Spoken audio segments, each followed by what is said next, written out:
Meus irmãos, a paz do Senhor Jesus. Vamos dar início nesse instante à nossa aula dessa noite, aula de número 3, como aqui projetado está, das dispensações bíblicas. Lembrando, já tivemos uma aula introdutória e uma aula tratando da dispensação da inocência, e hoje, com a ajuda de Deus, falaremos das dispensações da consciência e também do governo humano.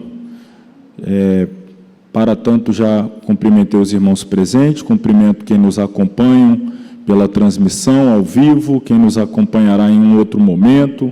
Que Deus abençoe a todos, nos ajude a ter um bom entendimento da sua santa palavra. Vamos nos colocar sobre os pés, vamos orar então e assim iniciarmos a aula dessa noite. Querido Deus e Pai, graças te damos uma vez mais, porque por tua bondade e misericórdia nos reunimos para estudar a tua palavra e assim ser alimentados e edificados pela mesma. Estamos certos de que o Senhor tem uma porção especial reservada para a noite deste dia, assim como diariamente fazia vir sobre o povo de Israel porções do maná. Eu sei que há um maná espiritual também a ser derramado sobre nós nesta noite. Nos alimenta, nos ilumina, nos ajuda a ter uma compreensão profunda da tua palavra e nos dê força, Deus, espiritual para praticarmos toda a tua verdade.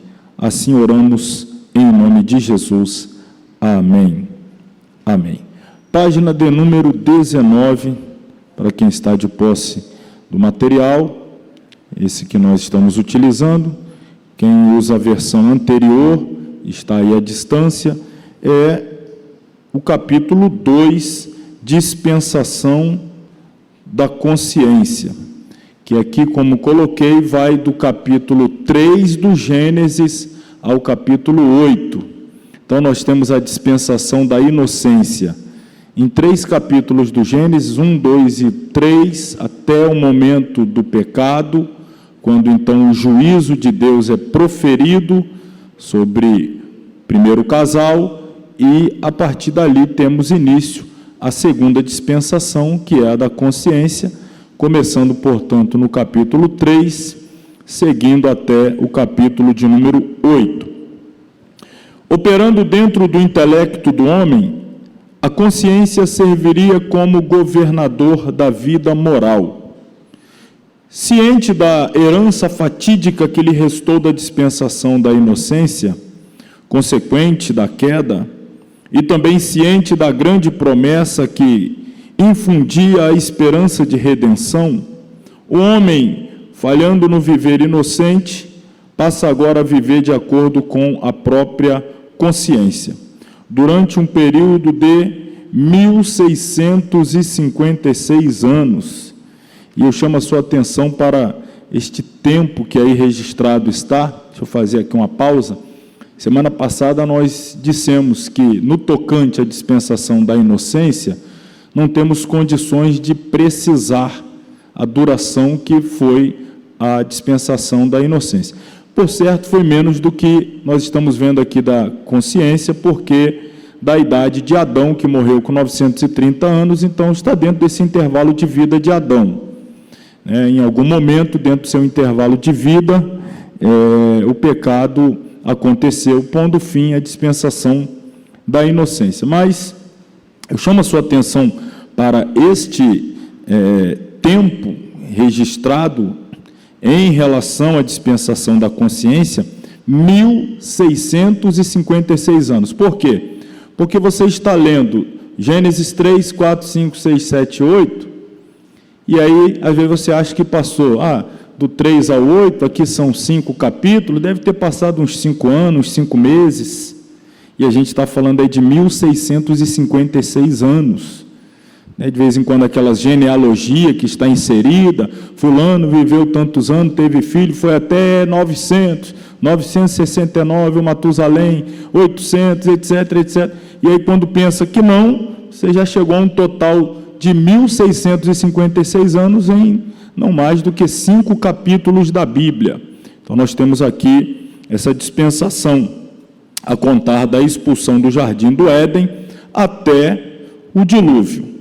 Desde a queda até o ano 600 da vida de Noé, a palavra-chave consciência aparece 32 vezes nas Escrituras.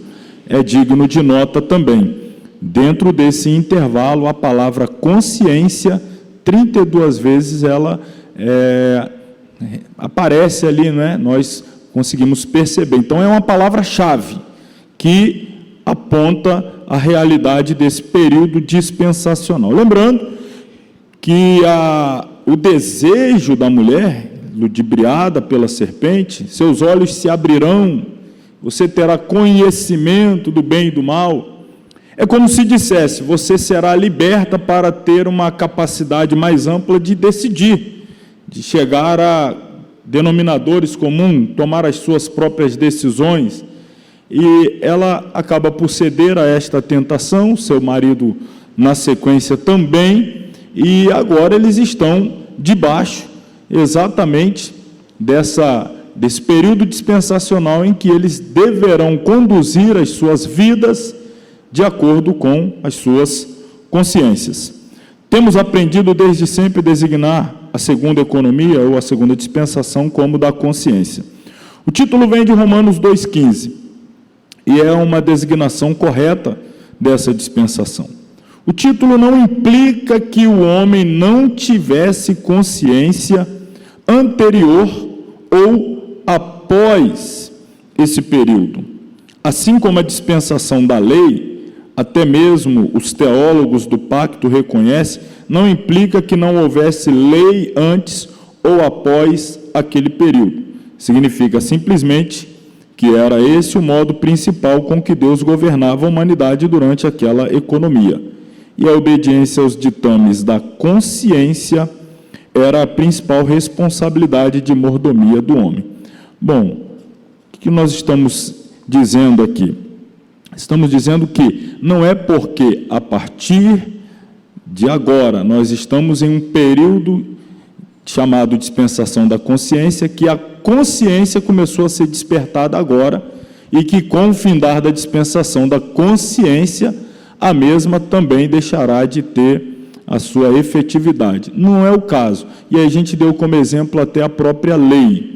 Na dispensação da lei, nós temos um período, mas anterior a essa dispensação, já havia algumas leis normativas deliberadas em períodos dispensacional, como do governo humano, por exemplo, e até o patriarcal, e mesmo depois da dispensação da lei, exemplo, na graça onde estamos, existem algumas leis irrevogáveis a serem observadas e praticadas, haja visto tratar-se de lei moral.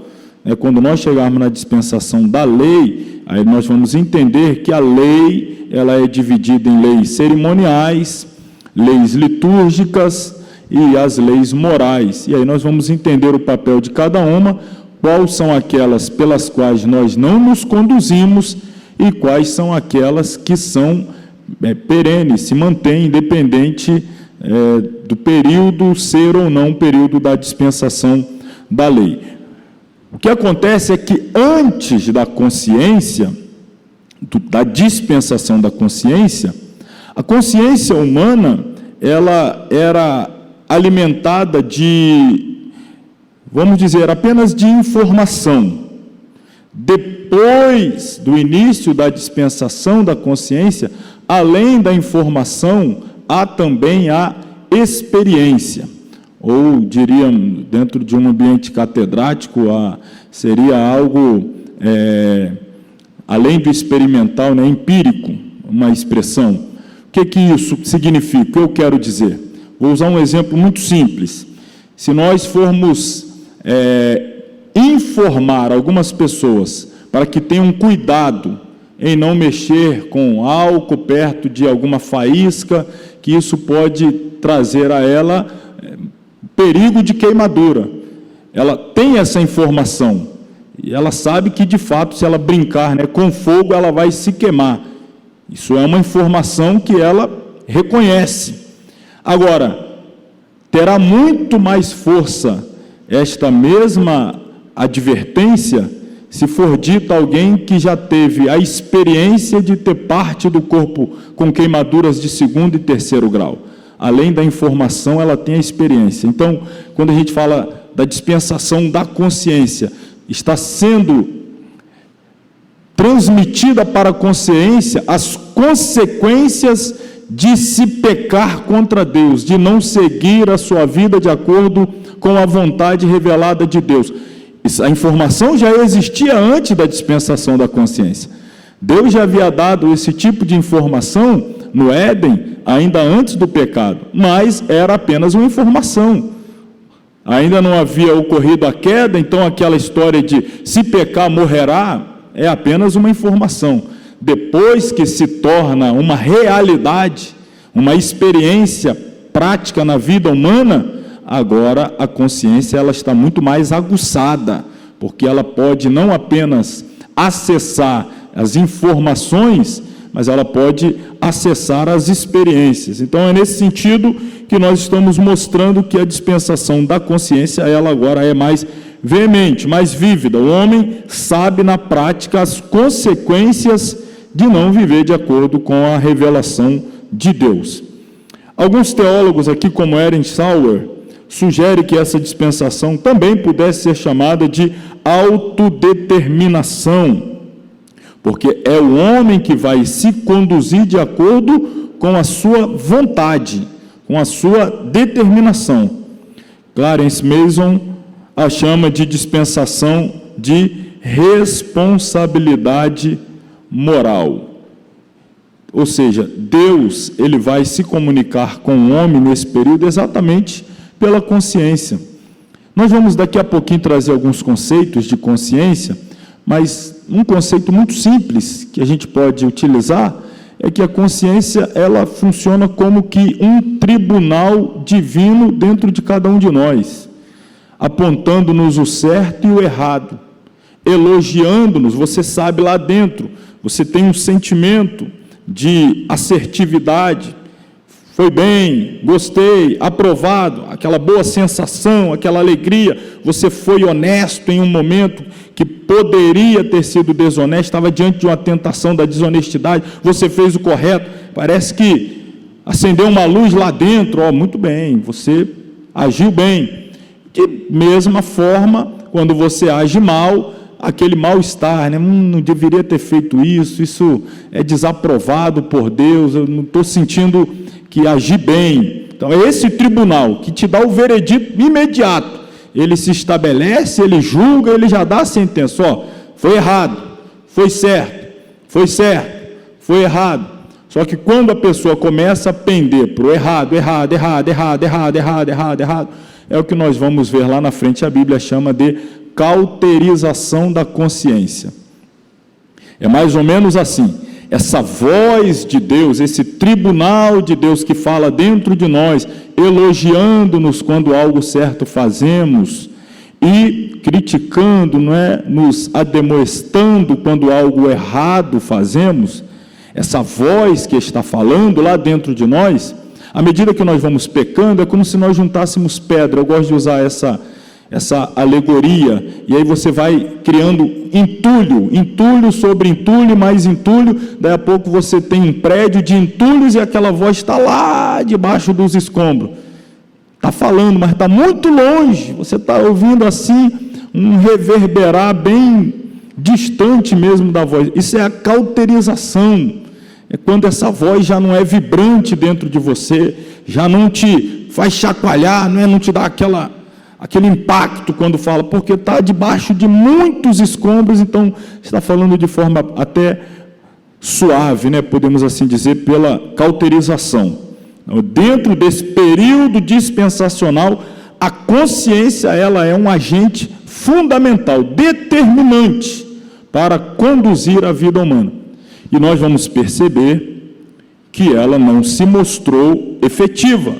Se ela fosse efetiva, não haveria necessidade de uma nova dispensação. Nós vamos perceber que o homem, conduzindo a sua vida de acordo com os ditames da sua consciência, não fizeram voltar para Deus de forma que ele reconstruísse a ponte que o pecado derrubou. É isso que vai ficar claro. E aí a razão pela qual uma nova dispensação se estabelecerá.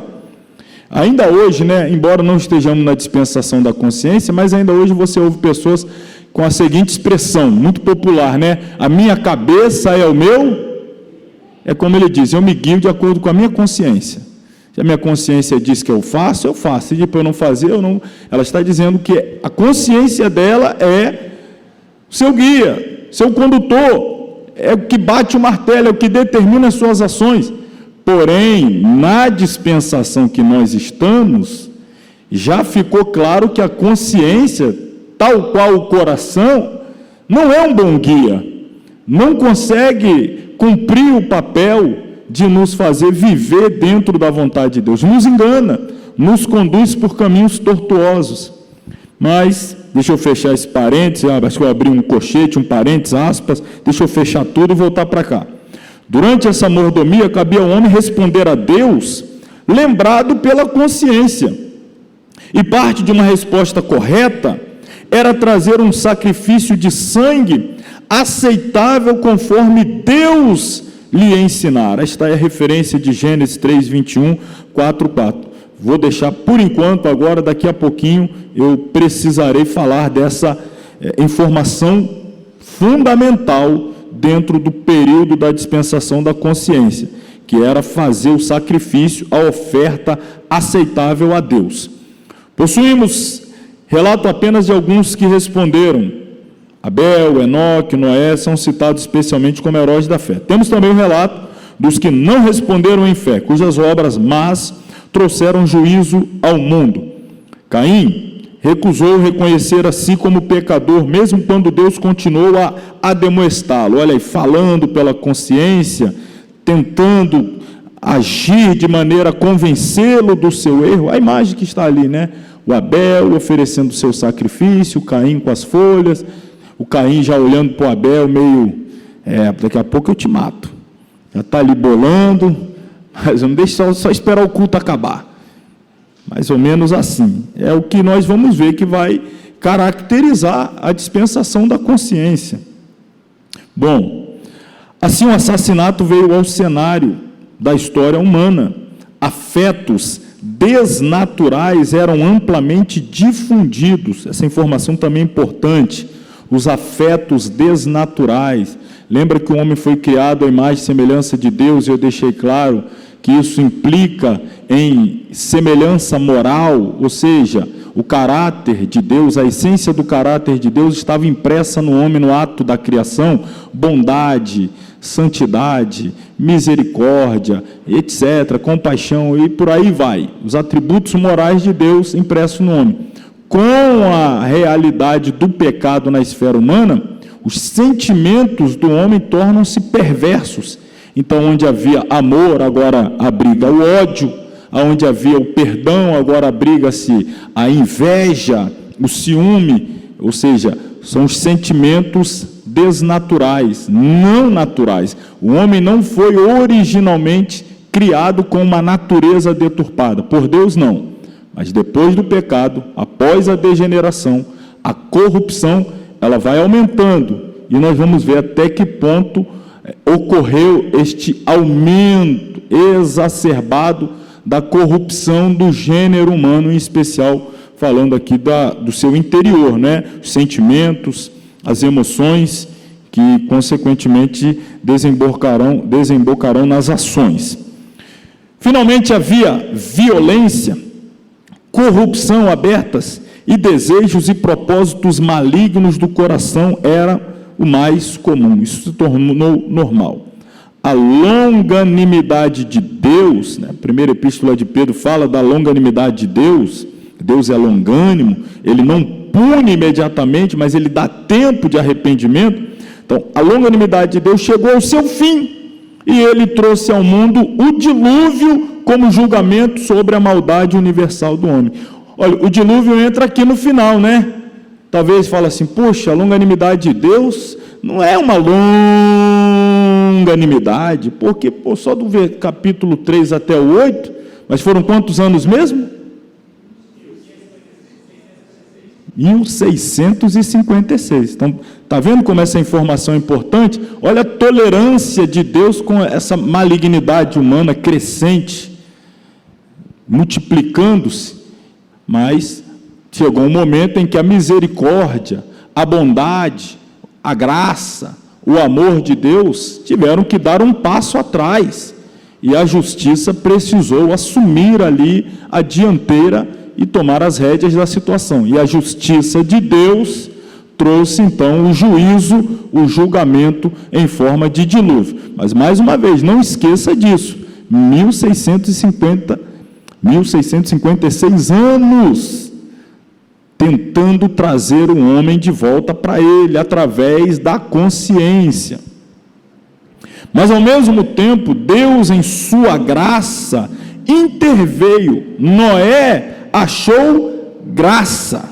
O primeiro uso desta palavra na Bíblia, a seus olhos, a palavra graça, eu já citei aqui, né? A graça de Deus esteve atuando nesse período também, e ele e sua família foram salvos. A revelação dessa dispensação é preservada em Gênesis capítulo 4, 1 a 8, e depois ali no final 14, versículo 14.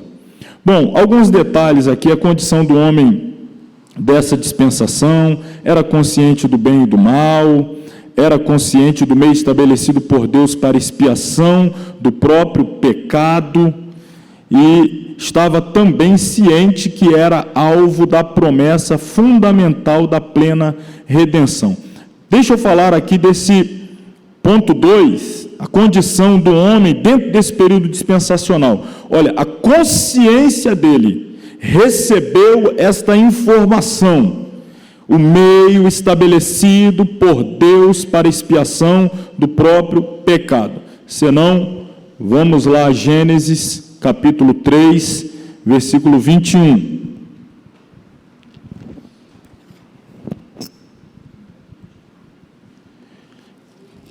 O que nós temos no capítulo 3 do Gênesis? O episódio do pecado, né? A entrada do pecado, a queda, o fim da primeira dispensação. Só lembrando aí que os versículos 7 e 8, ainda do capítulo 3, então foram abertos os olhos de ambos e conheceram que estavam nus, e coseram folhas de figueira, e fizeram para si aventais, e ouviram a voz do Senhor Deus, que passeava no jardim pela viração do dia. Escondeu-se Adão e sua mulher da presença do Senhor Deus entre as árvores do jardim. As atitudes de Adão, elas são intrigantes, elas devem ser alvo de nosso estudo sistemático, irmãos, ao longo de toda a nossa vida cristã. Nunca esgotaremos o estudo acerca de toda a complexidade do que aconteceu aqui em Gênesis 3. Se você dedicar toda a sua vida a ler todo dia Gênesis 3, tem muita verdade aqui que a gente vai entender, a gente vai se entender, a gente vai se ver aqui. Muito do que a gente faz nada mais é do que replicar o que Adão fez, quase 6.000 anos depois. A gente está replicando atitudes de Adão pós-pecado, e uma delas é exatamente esta atitude de entender que Deus logo viria ao culto, e ele precisava, a mente de Adão: eu cometi um erro e eu preciso resolver o problema que eu gerei. Mas como resolver esse problema? Então aí entra a engenhosidade humana para tentar se achegar a Deus da sua maneira, criar os seus meios, criar os seus métodos, criar o seu estilo de culto, criar a sua religião, criar os seus próprios dogmas, criar suas próprias ideologias que darão base à sua fé. Está cheio, não, eu acho que é assim, eu creio que é assim, eu penso que tem que ser assim. Não, Deus, já começa aqui a sua teologia, sua ideia acerca de Deus e como se relacionar com Ele. Mas, irmão, você pode ter milhões, o outro pode ter bilhões, um terceiro ter zilhões de ideias, de métodos, de maneiras, de pragmatismo. Só que tudo cai por terra quando Deus estabelece o dele. Deus diz, eu quero assim. Ah, mas eu penso, eu quero assim. Ah, mas eu acho, eu imagino, eu creio, eu sinto. E aí está assim, lotado. Por quê? Eu acho que é assim, o outro pensa, o outro viu, o outro que viu, o outro que viu, o outro que viu, o outro, aí só replica. Um viaja daqui, vai para o outro país, vai para lá para sentar na cadeira, o que você faz? Eu faço assim, aí volta, então eu vou fazer assim também. Só que a realidade dele é outro país, é outra cultura, é outro povo, é outra sociedade, é tudo diferente. E aí, não, vou fazer a mesma coisa. Ele prefere viajar 8.000 quilômetros do que só chegar o joelho até o chão e falar com Deus. Como é que o senhor quer? Não, é melhor pegar um avião e ir lá na Ásia, ir lá na América do Norte, lá não sei aonde, ouvir um coach para ele me dizer, do que ouvir Deus. Adão, eu vou fazer o seguinte, eu vou fazer folha de figueira. E aí quando Deus chegar, aí a gente está vestido, a gente esconde aqui, capaz de Deus nem notar, capaz de Deus nem perceber, talvez até goste. Mas pelo sim, pelo não, primeiro eu vou me esconder. Está temeroso, não está seguro, não está convicto. Olha aí, não está firme da sua decisão. Ao mesmo tempo que toma uma atitude preventiva, né, para se precaver antes de comparecer diante de Deus, ao mesmo tempo, por isso que eu disse aqui, são as atitudes assim, interessantes, contraditórias, conflitantes. Eu me preparo e tenho medo, mas você não está preparado? Vai! Não, então, está aqui, ó. E aí ele usa lá a vez de figueira, e Deus, Adão, onde estás? Adão está escondido, está fugindo de Deus. São atitudes comuns a quem tem problema com Deus, é fugir de Deus. Quando, na verdade, toda vez que nós gerarmos problemas com Deus, a orientação é fugir para Deus. Não fuja de Deus, fuja para Deus, corra para Deus. Ao invés de errar e se esconder, se apresente, corra para Ele. Ele tem o meio, Ele tem o método, e isso também é tremendo, porque na relação Adão-Deus, Deus-Adão, quem quebrou a aliança foi Adão, quem feriu a santidade de Deus foi Adão, quem maculou a confiança de Deus depositada nele foi Adão. Enfim, quem gerou o problema foi Adão. Automaticamente nós pensamos, quem deveria resolver é Adão, mas Deus sabe que Adão não consegue resolver. Então, mesmo tendo sido Deus o alvo, né, da falha de Adão, foi Deus que foi ferido, foi Deus que foi ofendido, mas Deus se apresenta para trazer a solução para o problema que não foi Ele que gerou. Então, em relação a nós, ainda hoje é da mesma forma. Eu gero o problema, e aí eu, no meu orgulho, não, eu vou dar um jeito, eu vou resolver, não vou comparecer diante de Deus, não, alguns tomados por machismo, orgulho, vaidade, todos sentimentos nocivos, sentimentos maculados pelo pecado, quando o correto é se apresentar humildemente diante de Deus e pedir socorro, pedir ajuda. Sempre vai encontrar uma mão estendida se essa atitude for tomada com sinceridade, esse comparecimento for genuíno e verdadeiro. Filho pródigo pode ter mergulhado na lama até da unha do pé ao fio de cabelo. Quando ele tomar a decisão sincera, vou me levantar e vou ir ao encontro do meu pai, e eu direi, pai, pequei contra o céu e contra ti. Ele já vai ter um pai na porta assim esperando ele, ó.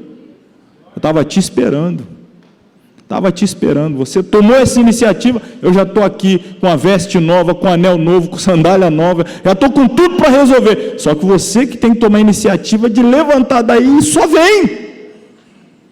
O Adão está fugindo, mas de repente ele não tem para onde fugir. Voltando aqui ao X da questão, a folha de figueira, ela é uma representatividade das inúmeras tentativas humanas de se relacionar com Deus ao modo humano.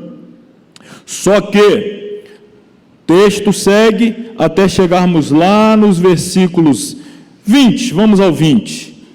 Depois que tem o juízo sobre um, sobre outro, sobre outro, sobre um, sobre outro, chamou Adão, o nome de sua mulher Eva, versículo 20, porquanto ela era a mãe de todos os viventes. E fez o Senhor Deus a Adão e sua mulher túnicas de peles e os vestiu.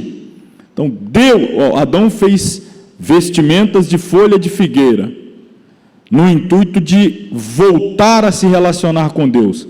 E Deus agora está dando a Adão uma veste providenciada por ele, resultado do sacrifício de um animal. Obviamente, um animal morreu para essa veste ser providenciada. Um sacrifício aconteceu, sangue foi derramado. Um inocente teve que entregar a sua vida e derramar o sangue naquele solo, para que Adão pudesse de novo comparecer diante de Deus. Deus disse, quando você pecar, eu não disse que você morreria?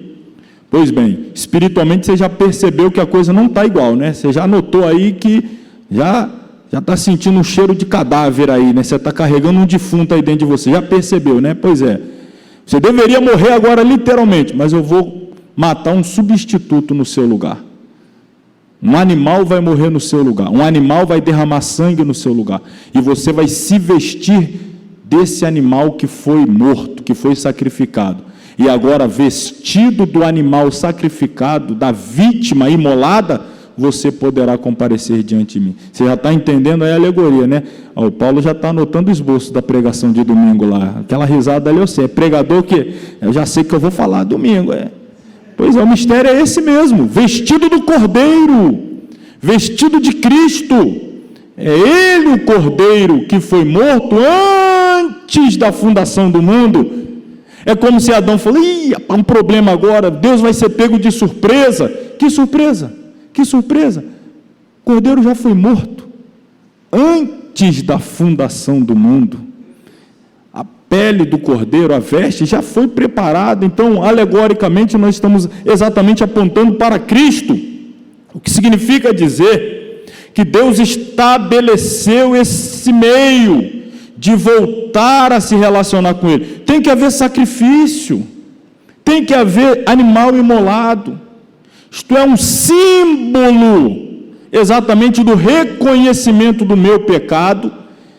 Eu deveria morrer, então eu vou estabelecer um sacrifício que é o que? Manter ativa a minha consciência.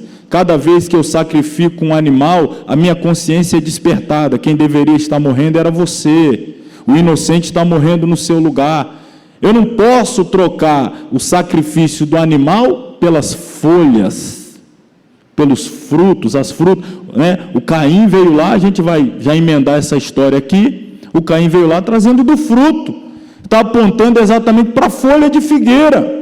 Mas Caim, seu pai não te ensinou? Você não viu que eu mostrei para ele, para sua mãe, que para se ter comunhão comigo, não é a folha de figueira? Por que você está voltando nesse assunto? Por que você está insistindo no que eu já disse que não aceito? As entrelinhas, você tem que pegar isso aqui, o que Deus... Por que Deus falou que não quer? Aqui, irmão, está aqui, ó. Lê aí 300 vezes Gênesis 3 e 4, você vai ver, está tudo aí. E aí quando você lê a 301, você vai ver mais coisa ainda. Está tudo comunicado, eu caí. De novo isso, eu já não falei que não é assim, eu já não disse que tem que ser assim. Não, mas eu senti. É igual muitos hoje assim. Não, eu gosto assim, Deus tem que aceitar. Tem gente que está quase que impondo a Deus o tipo de culto que Deus tem que se submeter a aceitar. Se o senhor não quiser, é assim ou nada. Não está fazendo com Deus. Ou o senhor aceita assim ou nada.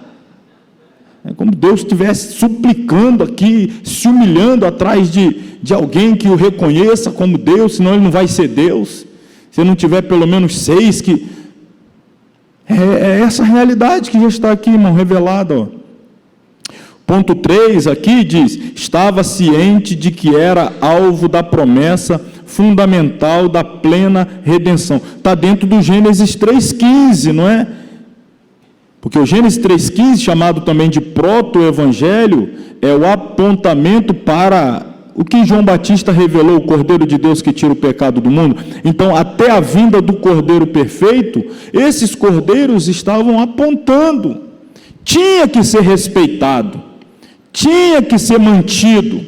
É o culto que Deus estabeleceu. Olha, vai cultuando com os cordeiros, com os carneiros, até que eu envie o meu cordeiro. Vou enviar quando? Na plenitude dos tempos. Como disse Paulo, vai chegar o momento certo, o tempo de Deus, o Kairos. Quando não chegar o Kairos de Deus, vá de acordo com a prescrição estabelecida pelo Senhor. Vamos ao capítulo 4. Se a gente já deixa sua Bíblia no capítulo 4, porque se a gente pular aqui, eu falei na letra A os pontos, a letra B aqui são algumas questões para a gente considerar, eu não vou entrar nela agora, talvez numa outra dispensação até fale sobre isso aqui. Já vou pular para a letra C, duas atitudes distintas, que é a que está colocada aqui na imagem. Aconteceu que no fim de uns tempos, é o Gênesis 4:3, ou seja, essa expressão está apenas dizendo que eles já eram adultos, sua consciência já estava plenamente formada, as informações transmitidas pelos pais já eram sabidas de forma plena. Deus poderia cobrar, exigir, porque sabia que eles já tinham a noção exata, né? Deus não seria injusto de demandar algo que não deu suporte previamente. E aí nós temos a letra A, Caim oferecendo a oferta da impiedade, no versículo 3, em contrário ao modelo, que é o que Deus estabeleceu lá no 3, versículo 2. Então, ou seja, é uma atitude racionalista, impenitente. Letra B, o Abel ofereceu a oferta da piedade, de acordo com o modelo. Então, nós temos aqui uma genealogia ímpia, na figura de Caim, e depois nós vamos ver toda a sua árvore genealógica, e o Abel apontando para uma genealogia piedosa, que vive piedosamente diante de Deus, que busca agradar a Deus, que busca atender às ordenanças de Deus, que regem a sua consciência de acordo com a lei moral estabelecida por Deus, inclusive no tocante ao culto. E aí nós temos resultado da impiedade, a advertência oportuna, a questão aí, Deus falando para Caim no ponto 4, que é sobre ele dominarás, né, o pecado jaz à porta, etc. Ao invés de ler aqui, eu vou deixar vocês lerem, vamos no texto. Vamos lá no texto. Capítulo 4, então, versículo 2.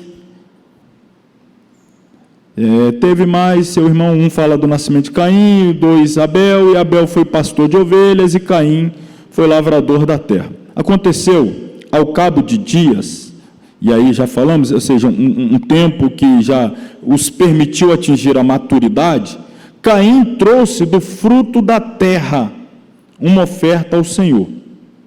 E Abel também trouxe dos primogênitos das suas ovelhas e da sua gordura, e atentou o Senhor, eu sempre chamo atenção para isso, vou fazer uma vez mais, atentou o Senhor para quem? Para Abel e para...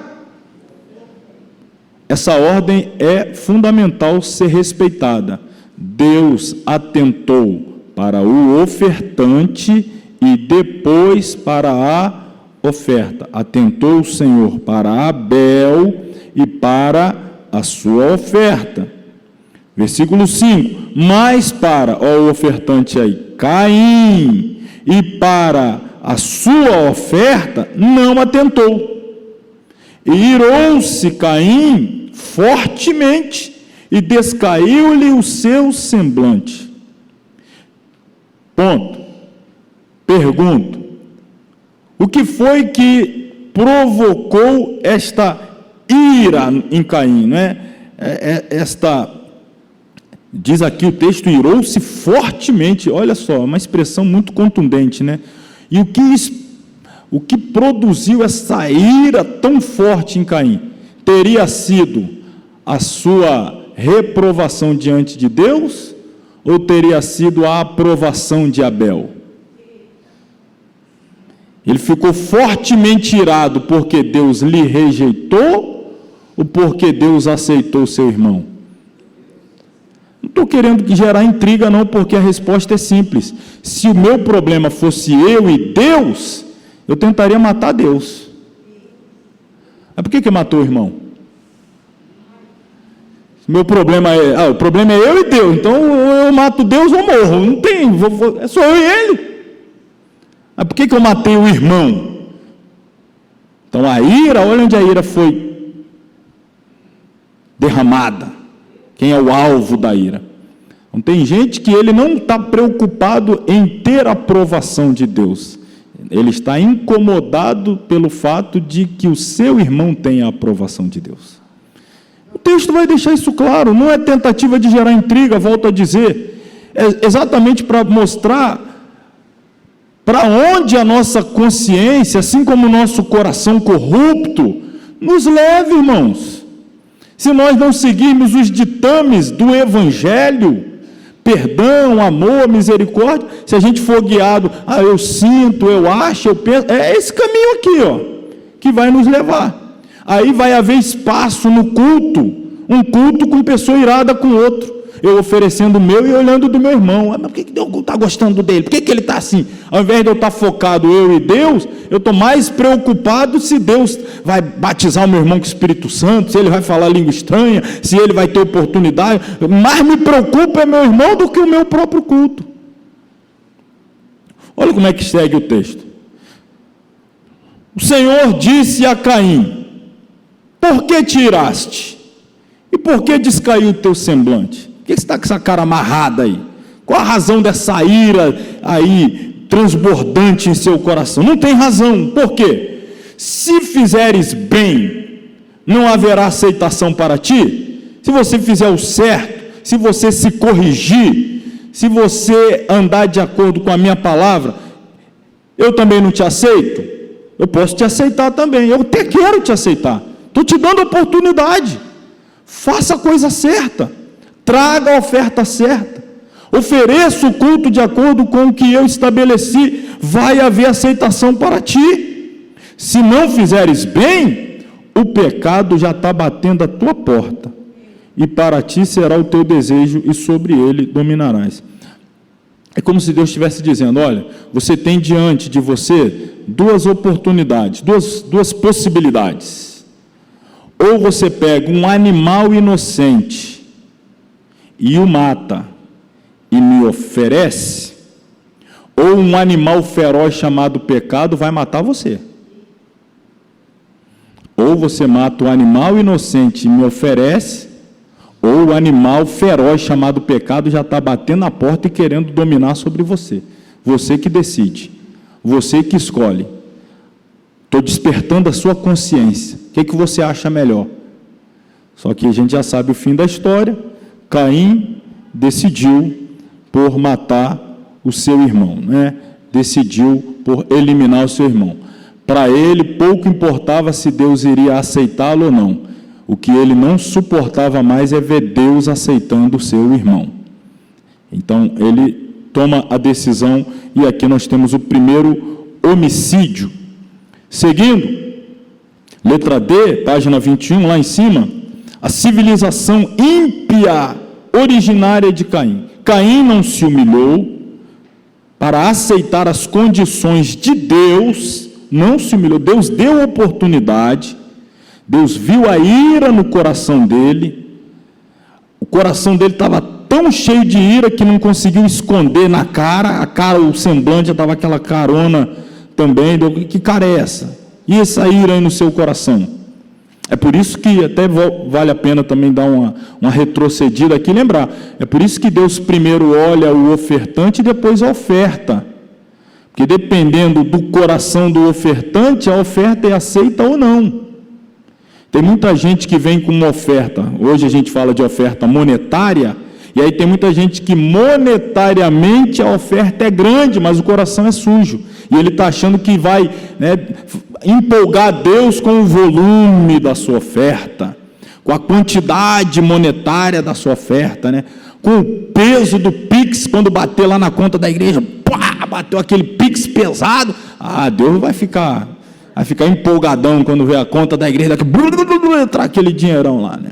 Não, Deus vai ficar empolgado quando ouvir aquelas 2 moedinhas, plim, plim, batendo lá no fundo. Para o culto! Para o culto, o que houve? Vocês não perceberam não? O quê? Tamanho da oferta que essa mulher acabou de jogar aqui? Só eu notei, ninguém mais notou? Não, ninguém ouviu nada não. Essa mulher acabou de entregar tudo. Aí, mas foi 2 moedinhas. Então, o coração entregou tudo. Os outros, o texto diz, dava sobra. Então, a sobra de algum pode ser milhões. O tudo de outro pode ser centavos. Entregou tudo.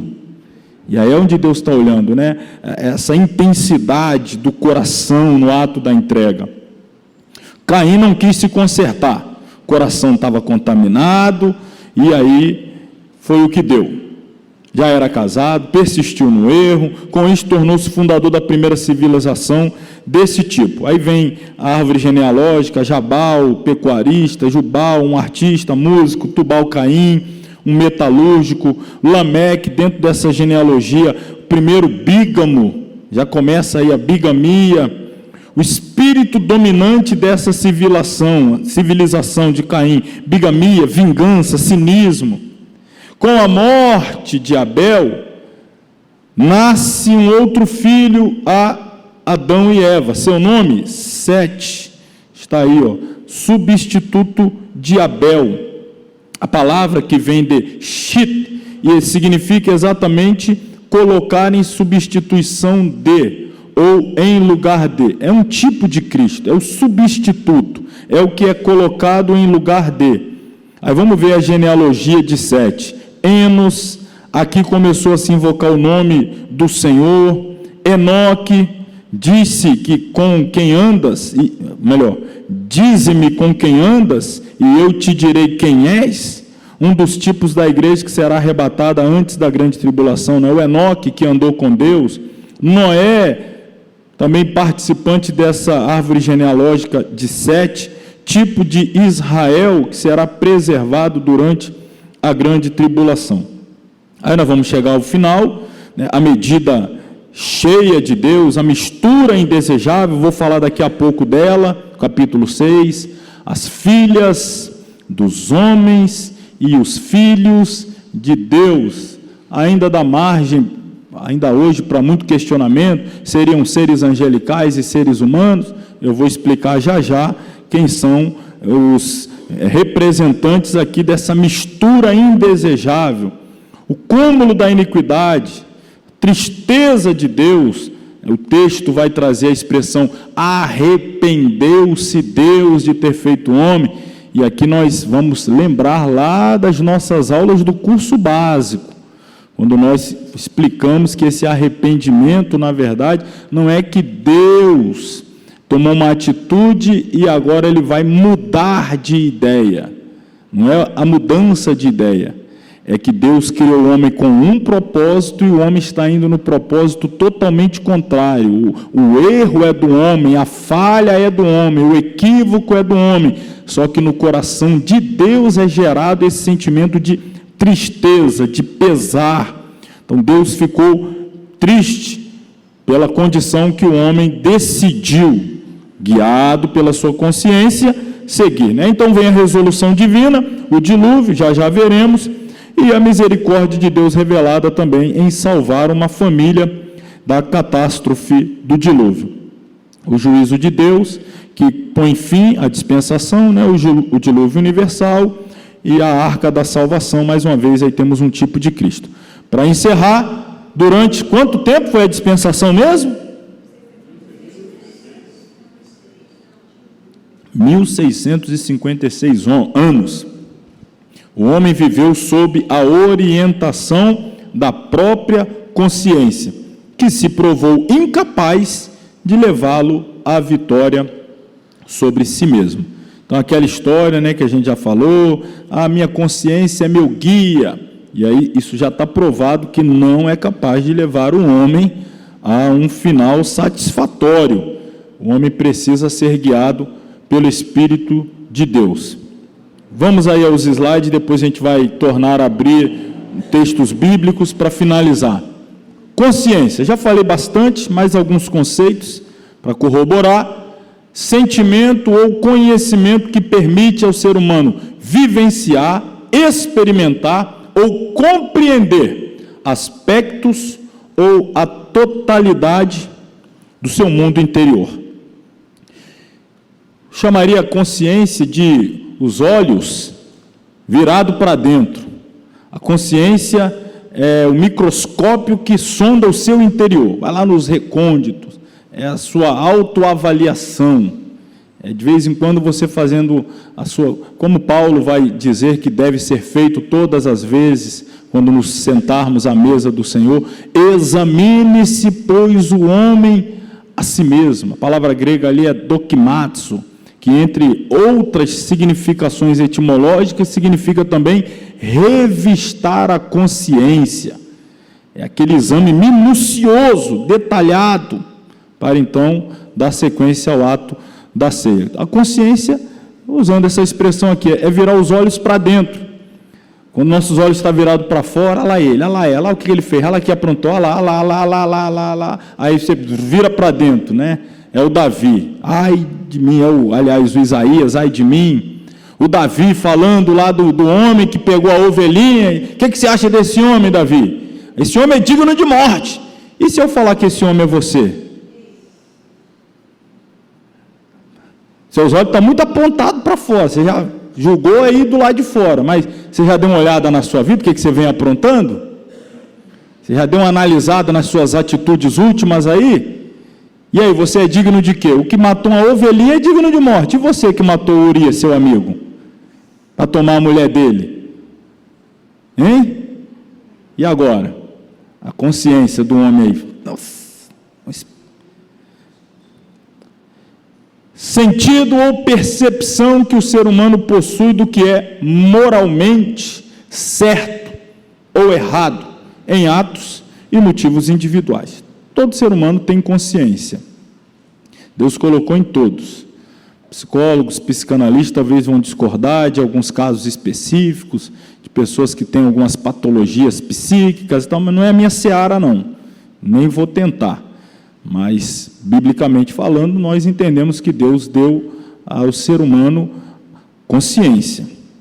Com a queda do homem tem início a dispensação da consciência. Ela começou com a expulsão do casal, ali do Éden, e vai até o dilúvio. O homem agora estava capacitado para discernir tanto o bem como o mal. Devia, portanto, mostrar seu amor a Deus, escolhendo o caminho da obediência e abster-se de todo o mal que lhe cercava. A gente mostrou aqui, né? Deus deu a oportunidade do que devia fazer e orientou o que não devia fazer. Então, o homem, guiado pela sua consciência, deveria escolher o certo e evitar o errado. Nós acabamos de ler aqui entre o Caim e o Abel, é o clássico desse contraponto aqui, do que é fazer o certo e do que é decidir fazer o errado. Nesta dispensação, o homem devia aproximar-se de Deus como? Por meio de sacrifícios, cujas formas e significações tinham sido recebidas do próprio Criador. É Ele quem estabelece o culto, a forma de culto. Deus é quem decide como deve ser adorado. Está revelado na sua palavra. Então, qualquer coisa fora da palavra, eu vi no YouTube, eu vi no TikTok, eu vi na igreja tal, eu vi não sei aonde, eu vi na... Não, irmão. Você vai adorar quem? A Deus. Então, quem você acha que deve decidir a forma de ser adorado? Quem é que deve estabelecer os ditames aí? É Deus. E onde que eu vou encontrar? Na palavra dele. Ele revelou. Adão e sua mulher passaram da dispensação da inocência para a da consciência. Tal procedimento se deu no momento em que os olhos de ambos foram abertos. Informações importantes aqui sobre essa dispensação. Pela sua desobediência, o homem chegou a ter um conhecimento pessoal e experimental, eu falei bastante disso, né? Pela própria experiência, então, do bem e do mal, do bem com a obediência e do mal com a desobediência à conhecida vontade de Deus. Então ele passa a ter experiência, ele percebe a consequência direta de obedecer e também de desobedecer. Mediante esse conhecimento, a sua consciência acordou. Expulso do Éden, o homem era responsável por fazer todo o bem que conhecia, abster-se de todo o mal, ou de todo o conhecimento do mal, e aproximar-se de Deus, como já dito, mediante sacrifícios. O homem foi reduzido à sua própria impotência, ficou revelado a incapacidade, a impotência, para que ele pudesse retornar a Deus, a não ser buscando a ajuda, o socorro, a direção de Deus. O ser humano deveria aprender que somente Deus é verdadeiro amigo e ajudador, que apenas através dele haveria um caminho fora do pecado e da maldição, e uma oportunidade para a restauração. Por que eu coloquei aqui, o homem deveria aprender que somente Deus é verdadeiro amigo? Na verdade, a serpente se apresentou no Éden, parecendo ser amiga, né? Eu vou abrir seus olhos, porque eu sou sua amiga. Não, meu amigo é Deus. Não, Deus não é não, Deus mentiu para você. Que amigo que mente para o outro? Que amigo que não quer que o outro cresça, evolua, desenvolva? Deus mentiu, porque Deus não quer que seus olhos se abram, você cresça, seja igual a ele. Agora, eu não, sou sua amiga, estou te mostrando aqui, estou te dando o caminho. Depois que a Eva decide tomar o caminho proposto pela serpente, cadê a serpente depois? Cadê a BFF dela lá, Best Friend Forever? Cadê? Só até a hora da queda, depois que você cai, ela, cadê você? Cadê você? Eu estou indo derrubar outro. Você já derrubei, agora eu estou indo atrás de derrubar outro. É assim. Agora, o verdadeiro amigo, a serpente, derrubou e saiu fora. E Deus, que viu lá o homem caído, ainda vem para socorrer e dar a ele a possibilidade de reconciliação. Quem é o verdadeiro amigo? Você peca contra Deus e Deus ainda vem e sacrifica o filho dele para restaurar a comunhão que você rompeu pelo seu pecado. Quem é o verdadeiro amigo? A completa liberdade de ação demonstrou quão longe o homem pode chegar em sua rebelião contra Deus, sendo necessário Deus interferir para o bem de seu próprio plano eterno. A liberdade de vontade e de consciência levou o ser humano a chegar ao extremo da maldade, como nós vamos ver já aí no Gênesis 6, já pode deixar preparado. Aprender sobre a insensatez de sua própria escolha. Os filhos de Deus, segundo estudiosos das Escrituras, vamos ver primeiro o texto, abre aí, Gênesis 6, 1 a 5. Aí a gente vai falar dos filhos de Deus.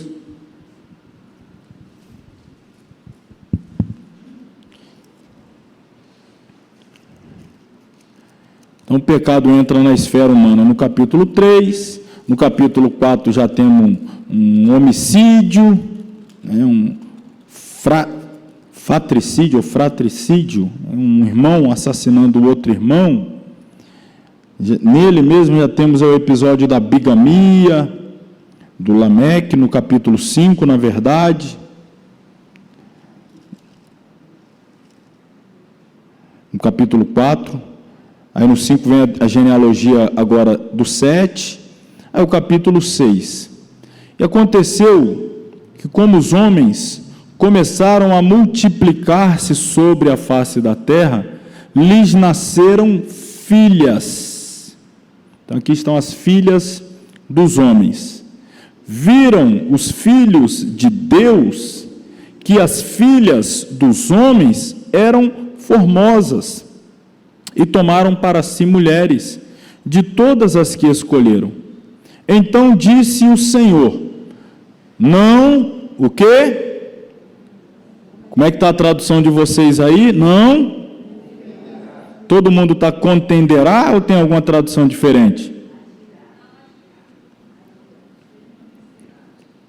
Opa, gostei do permanecerá.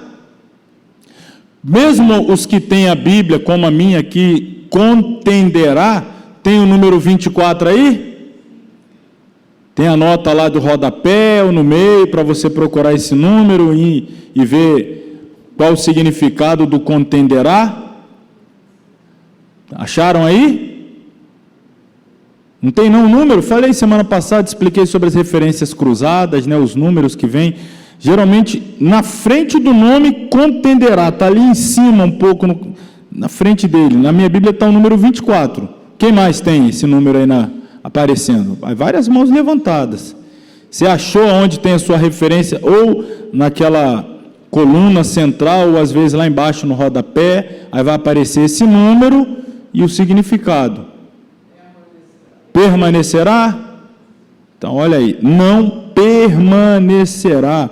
Poderíamos usar também o agirá, o meu espírito para sempre com o homem, porque também é carne. Na verdade, a expressão aqui é carnal, caído.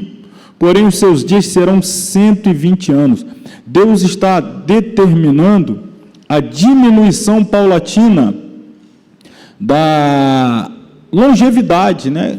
O homem vivia 930, o Matusalém viveu 969 anos, e aí essas faixas etárias, 800 e tanto, 900 e tal, e o Espírito de Deus agindo no homem, ou a expressão contenderá, por quê? Qual é a função do Espírito Santo? Convencer o homem do quê? Do pecado, da justiça e do juízo. Imagina o Espírito Santo trabalhando para convencer alguém por 800 anos, 900 anos, e o cidadão, ao invés de ser convencido, se deixar ser convencido, continuar entristecendo o Espírito de Deus com seus pecados, a sua maldade, porque o texto diz aqui, olha o versículo 5, e viu o Senhor que a maldade do homem se multiplicara sobre a terra, e que toda a imaginação dos pensamentos de seu coração era só, apenas, unicamente maldade, o tempo todo, continuamente. Então imagina Deus olhando, os pensamentos, sentimento, coração, ação, só maldade o tempo todo por 900 anos, e o Espírito dele lá no homem. Não. Vamos mudar isso aí. Vamos diminuir a faixa etária do homem. E isso vai acontecer paulatinamente. Não foi imediato. Vai diminuindo. Hoje em dia, se alguém viver 120 anos, é o quê? Guinness Book, né? Morreu lá, não sei aonde, no Japão, 120 anos, as TV do mundo todo e tal, aquela notícia, meu Deus. Antes vivia 900, 800, mas o Espírito reduziu essa perspectiva de vida, dado a multiplicação da maldade do homem. E aí temos o versículo 6, então, arrependeu-se, né? Já expliquei, é o entristecimento de Deus, de haver feito homem sobre a terra, e pesou-lhe no coração, o coração de Deus ficou triste, pesaroso, em relação a isso. E disse o Senhor: destruirei de sobre a face da terra quem? O homem que criei. O homem que criei. Vamos lá, começar por aqui. Dá uma olhada aqui no slide, ó.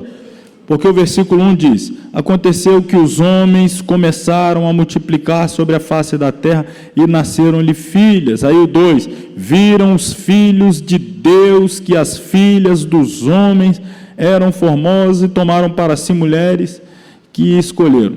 Bom, muitos comentários bíblicos e muitas rodapés de Bíblia de estudo, inclusive essa que eu estou usando aqui, vai dizer que esses filhos de Deus eram seres angelicais que coabitaram com mulheres, seres humanos. Mas muitas outras Bíblias, a linha que eu inclusive creio e defendo, e vou dar aqui algumas razões, vão dizer que os filhos de Deus trata-se da descendência piedosa de Sete, e as filhas dos homens tratam-se da descendência ímpia, pecaminosa de Caim. E essa mistura não é a mistura de seres angelicais com seres humanos, mas é a mistura de uma descendência piedosa com uma descendência ímpia. É o jugo desigual que fez com que o coração de Deus pesasse, e Deus decide, então, pelo juízo do dilúvio. Os filhos de Deus, segundo estudiosos da Escritura, refere-se descendentes piedosos da linhagem de Sete, que se misturaram em casamento com a descendência ímpia de Caim. Vamos pensar aqui. Qual foi o juízo que Deus mandou? Foi quem? Foi o quê? Qual foi o juízo, irmãos, que Deus mandou? Pode falar sem medo. O dilúvio. Deus ficou triste, aborrecido, o coração dele pesou por conta dessa mistura aí, filho de Deus com filho dos homens. Aí Deus manda o dilúvio para acabar com isso. Aí eu te pergunto, quantos anjos morreram afogados no dilúvio? O pecado foi os anjos e Deus mandou dilúvio para matar os homens, mas não é os anjos que estão pecando? Né? Os filhos de Deus não são os anjos? Quantos anjos se afogaram?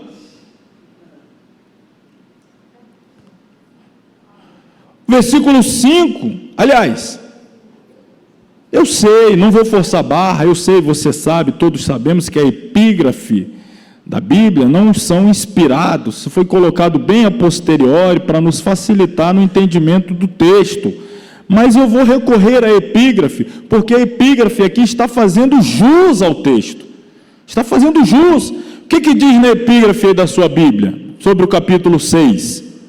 A corrupção geral do gênero angelical, humano, gênero humano.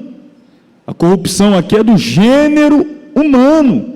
Então, por que vai atribuir filhos de Deus a anjos se a corrupção é do gênero humano? O versículo 5: e viu o Senhor que a maldade do homem, humanidade, gênero humano, se multiplicara sobre a terra, e que toda a imaginação dos pensamentos de seu coração era somar continuamente. Estamos falando de gênero humano.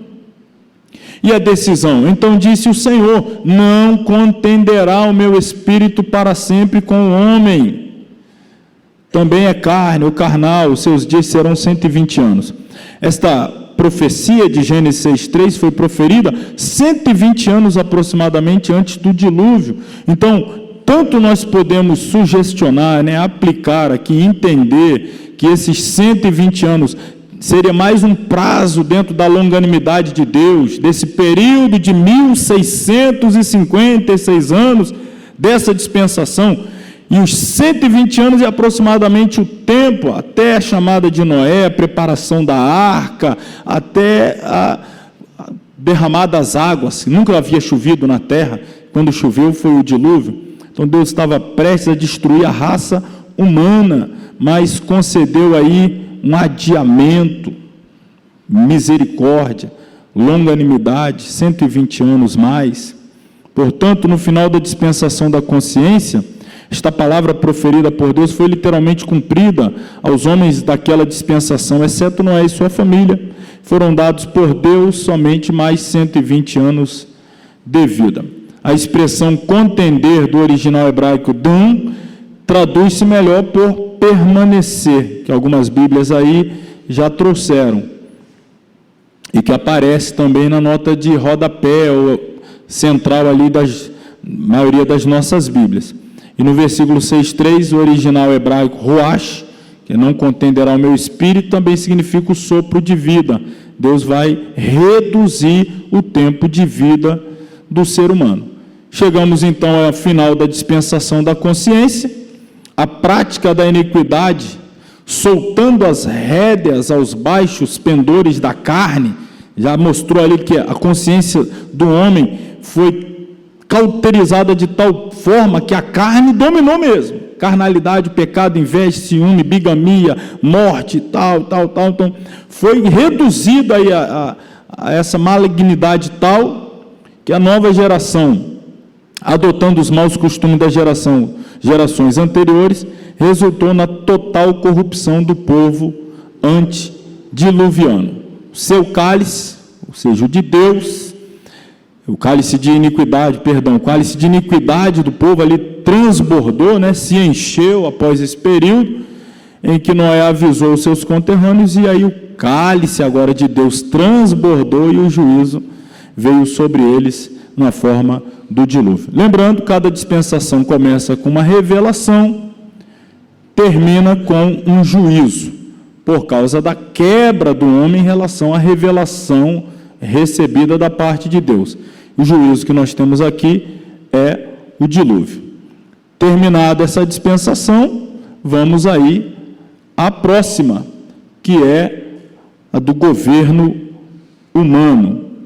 Vai começar aí, depois do encerramento do período do dilúvio, com a saída de Noé e sua descendência da arca, começa então essa nova dispensação.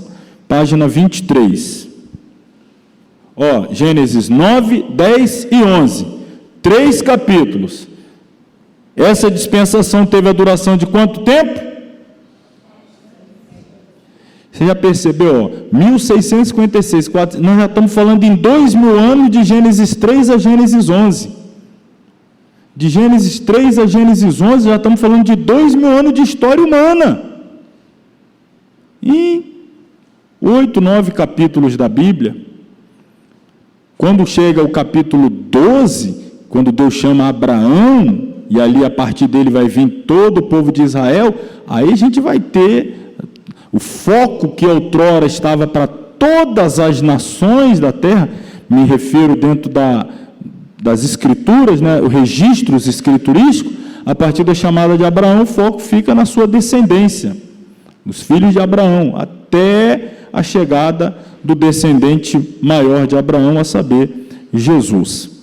Voltando aí, essa dispensação teve a duração de 427 anos, a saber, do dilúvio universal, a dispersão dos rebeldes quando da confusão das línguas, pela construção da Torre de Babel.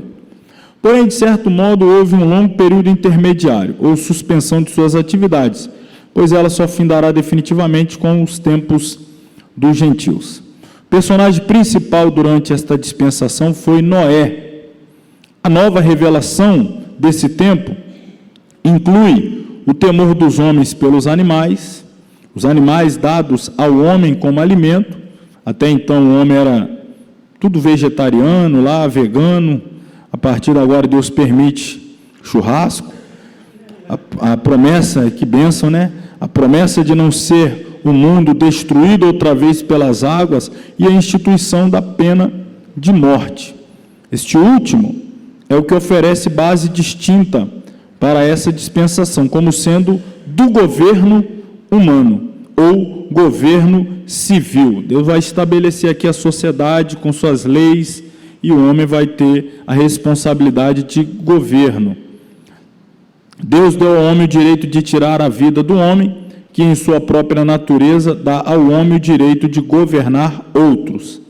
A não ser que o governo tenha direito da mais séria punição, sua autoridade básica é questionável e insuficiente para proteger corretamente aqueles a quem ele governa. Estamos falando dentro desse período dispensacional, não vamos polemizar por enquanto. O fracasso em governar com sucesso surgiu quase imediatamente em cena, pois Noé se embebedou e se tornou incapaz de governar. Olha aí, o principal expoente desse período dispensacional de governo humano, Noé, ele mesmo já vai demonstrando a incapacidade de exercer governo sequer sobre si. Que situação! O povo, em vez de obedecer à ordem de Deus, de se espalhar e encher a terra, teve a ideia de se juntar e construir a Torre de Babel para alcançar seu alvo. A comunhão com os homens substituiu a comunhão com Deus. Como resultado, Deus enviou o juízo da Torre de Babel e a confusão das línguas. Também interveio graciosamente, olha mais uma vez a graça de Deus agiu graciosamente com Abraão e seus descendentes. A revelação dessa mordomia nas Escrituras se encontra, como já mostramos, do capítulo 8, versículo 15, até o final do capítulo 11. Quais eram os privilégios do homem na dispensação do governo humano? O direito de povoar a terra, aliás, que era a ordenança de Deus, encher a terra e se espalhar, o domínio sobre os animais inferiores a si, comer carne, porém, sem sangue, e responsabilidades outras especiais lhe foram impostas. Não comer sangue em absoluto, mais algumas autorizações de Deus aqui de governo sobre a vida humana, né, o direito da pena capital, etc. Pacto de Deus com o homem nessa dispensação. A base do pacto está aí o texto, a promessa, o sinal do pacto, e Deus aceita o sacrifício de Noé. O sinal do pacto, aqui não está dando para ver bem, chamam hoje aí de arco-íris, mas a Bíblia chama de o arco celeste. Aliás, outras línguas, outros idiomas não usam o termo arco-íris, não. Muitas outras línguas aí, o inglês, por exemplo, uma tradução livre do que ele usa lá, é como se fosse o arco da chuva. Rainbow, é como se fosse um arco de chuva. E outros apenas usam o arco celeste. Essa conversa de arco-íris já está contaminada. No pacto de Deus, o sinal do pacto, o arco celeste. A descendência piedosa. Temos aqui uma nota, lá em Atos 17, 26, é perfeita realidade, mas desde que o pecado entrou no mundo, os homens se dividiram em diferentes grupos étnicos. É o que nós vamos perceber aqui. O que se evidencia neste caso logo de início com Caim e Sete, e se perpetuou com os descendentes de Sem, Cão, ou outra tradução melhor até, né? Cã e Jafé, os 3 filhos de Noé. Nós vamos ver, eles deram origem a toda essa multiplicidade de povos que existe no mundo hoje. Foi a partir desses 3 descendentes de Noé. Se a gente parar para pensar, em um certo sentido, Noé foi quase que um novo Adão. Não estou chamando ele de último Adão como Cristo, não nesse sentido, mas no sentido que a responsabilidade de povoar toda a terra agora é com Noé e os seus filhos, a descendência de Noé, e, consequentemente, suas esposas. Mas aí agora toda a raça humana passa por essa genealogia de Noé, Sem, Cão e Jafé. Daqui a pouco nós vamos falar para onde cada um desses foram e a que povos eles deram origem, inclusive os povos que existem ainda hoje. Você vai descobrir até com respeito a gente, que somos alguns aí de origem latina. Todo o capítulo 10, deixa eu ver, do mesmo livro. Enquanto os descendentes de Cão e Jafé seguiram seus próprios caminhos de degenerescência, continuaram ali na corrupção, os descendentes de Sem, que foi o primogênito de Noé, foram separados por Deus para deles surgir na 10ª geração, o grande servo de Deus, que foi o patriarca Abraão, que deu origem, através de Isaque e Jacó, à família escolhida. Então, Abraão é descendente de Sem. É por isso que os hebreus, ou judeus, ainda hoje, espalhados pelo mundo, são conhecidos também como semita, porque são descendentes de Sem. E movimentos anti-judeus, anti-descendentes de Abraão, são conhecidos como antissemitismo. O Holocausto, né, a Segunda Guerra Mundial, liderada por Hitler, que dizimou aproximadamente 6 milhões de judeus, era um braço forte desse movimento antissemita, de perseguição e morte aos descendentes de Sem. A gente vai, daqui a pouco, comentar também um pouquinho mais. A descendência ímpia se desenvolve, aí nós temos aí o começo dela, a manifestação da impiedade, etc, etc. Bom, mais uma nota aqui importante: ninguém peca isoladamente, ao contrário, sempre o pecado de um homem atinge também os outros em suas consequências.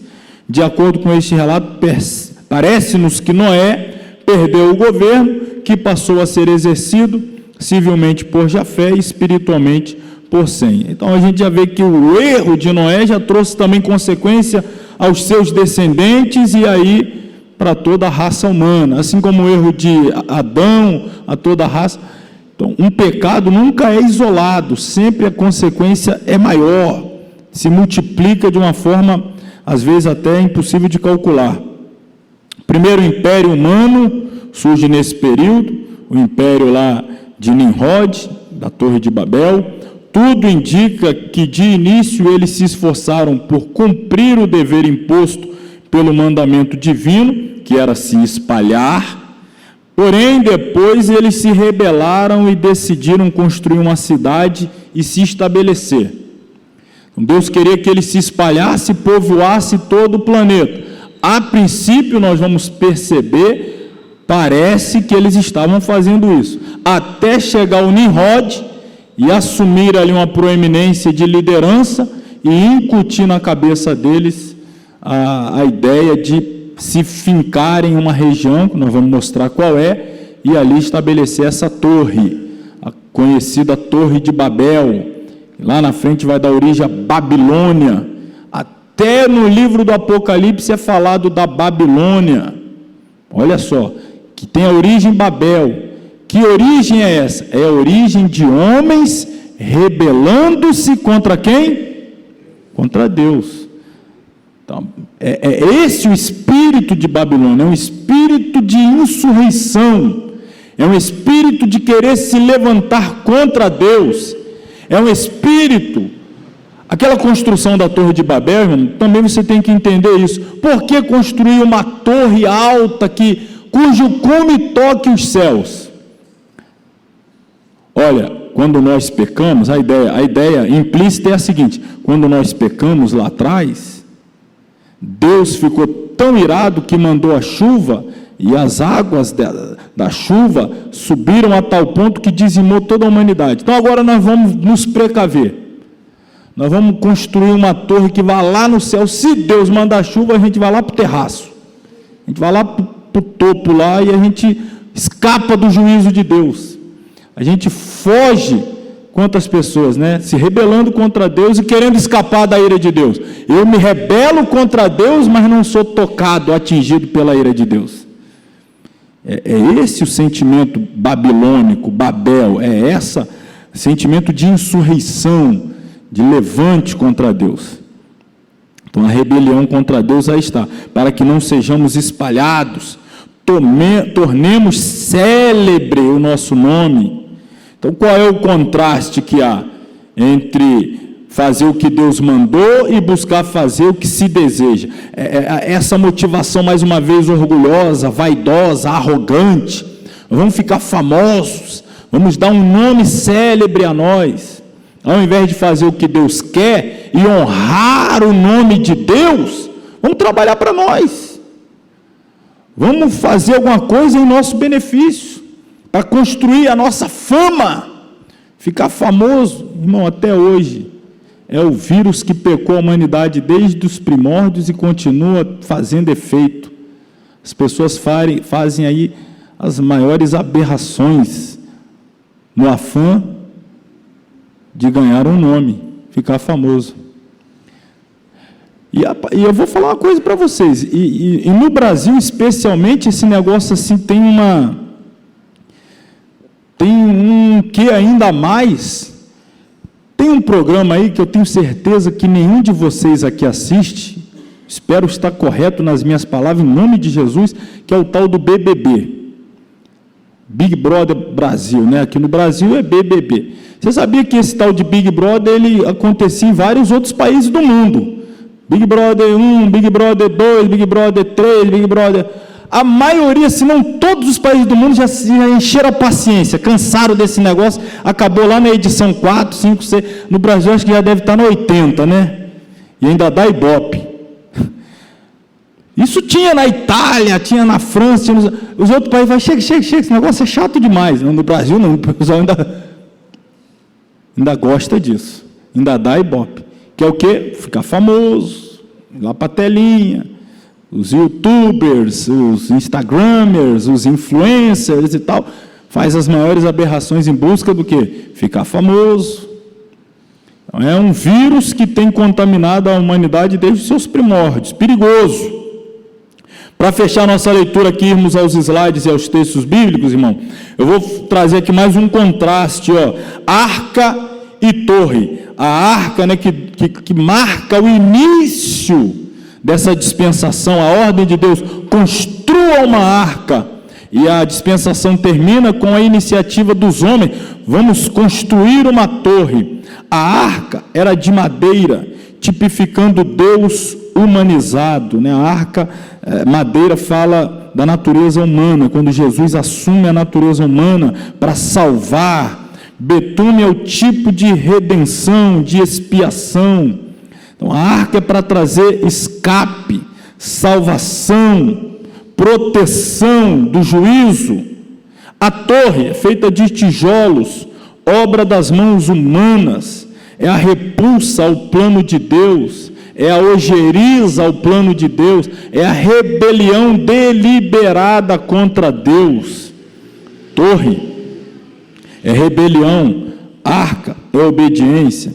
Juízo de Deus está aí, abusaram do privilégio, predição científica, nós vamos falar, confusão implantada, dispersão. O homem, mais uma vez, prova ser incapaz de executar o plano de Deus e sofre as consequências que ainda perduram até hoje. As consequências desse juízo perduram até hoje. Qual foi o juízo que Deus mandou na Torre de Babel? O que aconteceu com os homens? E hoje aí você abre o celular, você só ouve um menino lá falando uma outra língua, né? Não é língua estranha, né? Tentando falar outro idioma aí. Mas isso é resultado do pecado, irmão. Essas outras monte de línguas aí. Agora falando línguas como idiomas, estou falando língua como idiomas, tá? Não estou falando de línguas estranhas dadas por Deus como sinal e evidência do batismo, estou falando de línguas como idiomas, foi juízo de Deus. Aí você vai sair por esse mundo aí afora, um fala uma coisa, outro fala outra, para dar uma aflição, a gente fica igual um analfabeto assim, misericórdia, esse me xingou, esse aqui está falando de mim, esse aqui... É o juízo de Deus, ninguém consegue. E por quê? Olha, irmão, o poder da unidade, a gente precisa levar isso aqui na mais alta consideração.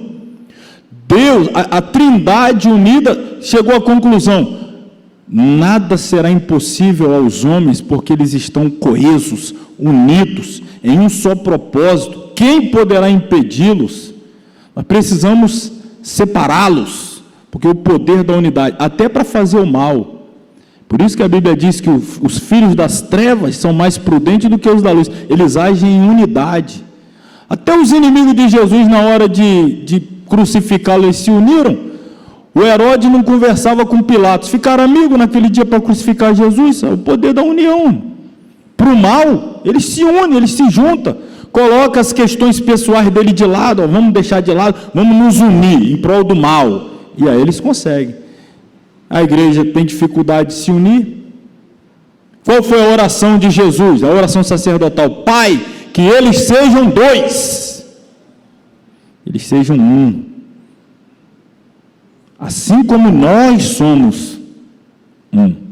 Poder da unidade. Uma igreja unida, poderosa. A humanidade unida, poderosa. O anticristo vai, a princípio, produzir uma união mundial, e aí o poder da unidade é terrível, a Bíblia já fala isso. Então a dispersão foi a resposta do julgamento de Deus com as línguas, né, a confusão das línguas. Essa dispensação, vamos usar os slides agora, é chamada de dispensação do governo humano por causa das leis humanas e governos que foram instituídos para regular a vida dos homens após a longa era da liberdade de consciência. Deus deu a Noé determinadas leis para que tanto Noé quanto sua família e todos os seus descendentes fossem governados por essas leis. O homem passou a ser responsável pelo seu próprio governo. Na consciência era um juiz interno. No governo humano, agora já existem princípios ali, normativos, leis estabelecidas, inclusive da pena de morte, a pena capital. Lá na da consciência, o Caim matou, não aconteceu nada, o descendente dele, o Lameque, matou, não aconteceu nada. Agora, aquele que matar vai morrer. Vai ser olho por olho, dente por dente, já valia ali a lei do talião. Já valia, nessa época aqui, códigos semelhantes ao de Hammurabi, que é desse tempo aproximado dessa região ali de Siná. São essas leis, já estavam estabelecidas para exercer governo, homens governando homens. A dispensação do governo humano, várias leis foram dadas e o governo foi estabelecido por Deus, com o homem agora sendo responsável por reinar e administrar para o bem de todos. Importância e objetivos das primeiras leis civis dadas por Deus estão aqui. Testar o homem sob o novo padrão de conduta. O homem tinha falhado em viver corretamente sem leis e sem ameaça de punição, né? Não tinha o homem que matar, vai morrer e tal, não tinha. Agora, ele era forçado a obedecer ao certo e rejeitar o errado, senão sofreria o juízo ali aplicado por outro homem, o homem governando sobre o homem. O fracasso dos homens, em vez de se separarem e se espalharem ao longo da terra, de acordo com cada tipo de pessoa e ramificação, os homens quiseram, à medida que nasciam, ser um só povo, para desafiar a Deus e fazer o plano divino falhar. Vamos já ler aí o Gênesis 11, 1 a 4.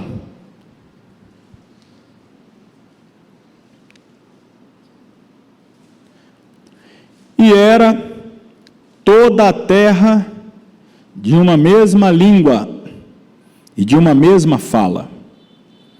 E aconteceu que, partindo eles do Oriente, acharam um vale na terra de Sinar e habitaram ali. E disseram uns aos outros: Eia, façamos tijolos e queimemo-los bem. E foi-lhes o tijolo por pedra e o betume por cal. E disseram, expressão estranha, né? Eia, é para chamar a atenção, edifiquemos nós uma cidade e uma torre, cujo cume toque nos céus, e façamo-nos um nome, para que não sejamos espalhados sobre a face de toda a terra. Olha aqui, o intento do homem, o objetivo do homem, o plano, o projeto, lembrando, eram todos de uma só língua, uma única fala. Dá uma olhada no slide, ó. Orgulho, busca de autossatisfação, autorrealização, busca de levantar heróis, homens afamados, que pudessem ser também alvo de culto. Começa aqui idolatria, paganização, culto ao homem. Aquele é famoso, aquele ali é grande, aquele ali, começa a desviar o foco de Deus e o homem começa a se destacar sobre outros homens. Tornaram-se predominantes nesse período dispensacional. O governo do homem, o homem se aproveita da autoridade para prevalecer sobre os demais, buscar governar em benefício próprio, pessoal. Babel, significativo de Babilônia, representa nas páginas das Escrituras, como já disse, de Gênesis a Apocalipse, a ideia de uma federação, de uma junção, de uma união humana, mundana, materialista, humanista, em oposição a Deus. Nasceu ali, na famosa Mesopotâmia, palavra que significa meso, no meio ou entre, potâmia, de águas, água potável, potâmia, águas, entre os rios, Tigre e Eufrates. Existe até hoje. Onde está lá Iraque, um pedacinho do Irã, está ali entre os rios Tigre e Eufrates. Foi lá que nasceu Babel, Babilônia, e hoje boa parte é ocupado pelo país do Iraque. Ali nasceu esse sentimento de rebelião contra Deus, dessa forma assim, claro que já havia desde o pecado, mas estou falando assim de governo, de junção, a coisa mais aberta, né? As pessoas individualmente se rebelavam contra a lei de Deus, o Caim se rebelou, o Lameque se rebelou, mas agora uma proposta aberta, vamos nos unir contra Deus, vamos colocar Deus para fora da nossa vida. Essa ideia de Deus aí só atrapalha, só trava, a religião é o ópio do povo. Meu Deus, quem será que falou isso? Essa tentativa de estabelecer governos, excluindo Deus, falando que Deus é mito, falando que Deus é ideia de pessoas fracas de entendimento, e Deus só nos atrapalha de evoluir, de crescer. Isso tudo tem origem ali em Babel, esses sentimentos de rebelião, de insurreição, ateísmo. O que é um ateísmo? Ateísmo não é só a não crença na existência de Deus, mas é viver como se Deus não existisse. Isso é um ateísmo, porque a palavra a, o prefixo a é negação, é sem Theos, sem Deus. Não precisa necessariamente negar a existência, mas basta viver como se ele não existisse. Isso é uma forma de ateísmo. Estabelecer a sua vida colocando Deus do lado de fora. Então, Deus disse para se espalhar, não vamos espalhar, não, vamos juntar. Fazer o que Deus mandou só vai honrar Deus, não, vamos honrar nós mesmos, vamos fazer um nome para nós. Então, a origem aqui, Babilônia, Babel. Durante essa dispensação, Deus confundiu a língua dos homens para espalhá-los sobre toda a superfície da terra. Está aqui, versículos 5 a 9, né? Está ali a referência, vamos seguir então. Então desceu o Senhor para ver a cidade e a torre, que quem estava construindo? O que está escrito aí? Quem estava construindo? Os filhos dos homens. Mas os filhos dos homens não eram os anjos? Agora estão trabalhando de pedreiro também, os que sobreviveu do dilúvio? Você vê que é um negócio, né, irmão? Tem nem como, né? Olha os filhos dos homens aí, edificavam. E o Senhor disse: eis que o povo é um, e todos têm uma mesma língua, e isto é o que começam a fazer. E agora não haverá restrição para tudo que eles intentarem fazer. Você percebe que é Deus que está declarando isso, irmãos? Não haverá restrição nenhuma para tudo o que eles intentarem fazer. Por quê? Eis que o povo é um.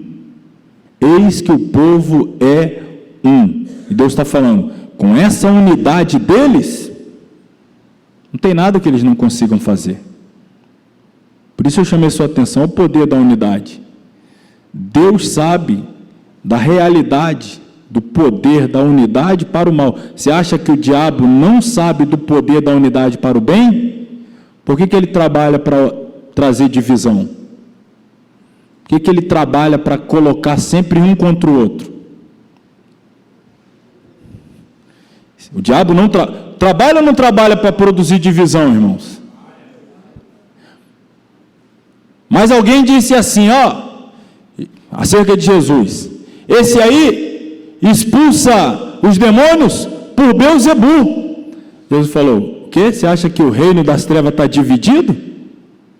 Eles não estão divididos. Você acha que Satanás expulsa Satanás? Satanás expulsando os demônios? O reino das trevas não estão divididos. Eles não se levantam contra eles mesmos. Agora, e no reino de Deus, há divisão? Sim ou não, irmão? Satanás está sempre plantando ali, a semente da discórdia, da divisão. E se você acha que você está imune à tentativa dele de provocar divisão entre você e seu irmão, você e seu dirigente de congregação, você o líder do jovem, você o líder do ciclo de oração, você e seu pastor, presidente, se você acha que ele... Irmão, ele não aliviou nem para o João Batista, mandou uma turma lá, falou, coloca lá no João Batista, ciúme de Jesus. Você está vendo lá? Aquele que o senhor falou, está roubando suas ovelhas tudo. A igreja do senhor estava lotada aqui no deserto, o senhor foi falar que ele é maior, lá, todo mundo indo atrás dele, olha o tamanho agora da sua igrejinha aí, ó. Aí, o senhor foi abrir sua boca para falar bem dele, está todo mundo indo atrás dele, agora o senhor não está com ninguém, e o senhor vai fazer o quê? Aí, ó, jogou a semente, vamos ver agora, agora ele cai, agora. Não, eu vou lá, vou fazer uma reunião de ministério, eu vou na convenção, eu não aceito isso, se ele entrar aqui no meu campo, pegar minhas ovelhas, levar para ele, eu convoco uma reunião. É assim que fazem aí. João Batista, você está nervoso por quê? Por que sua boca está espumando aí de baba aí? Porque não estou entendendo não. Eu não falei desde o começo que eu só fui enviado a essa terra com um propósito, não foram dois, foi um. Apresentar ele a Israel. Eu não cumpri meu propósito? Cumpriu. Então acabou a minha função. Ele tem mais que crescer mesmo. Eu acho que ele está crescendo é pouco. Ele tem que crescer mais. E se você está achando que eu estou triste, que eu estou diminuindo, eu também estou diminuindo pouco. Eu tenho que diminuir mais. Aí o diabo, eita, aqui não deu para gerar divisão não, aqui é crente. Quando ele bate no coração de um crente, ele já sai envergonhado.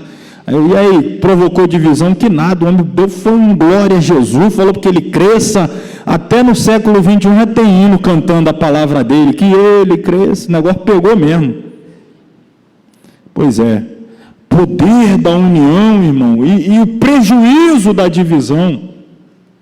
Cerca de 340 anos após o dilúvio, Deus dividiu a terra. Isso aqui é interessante, preciso mostrar para vocês aqui.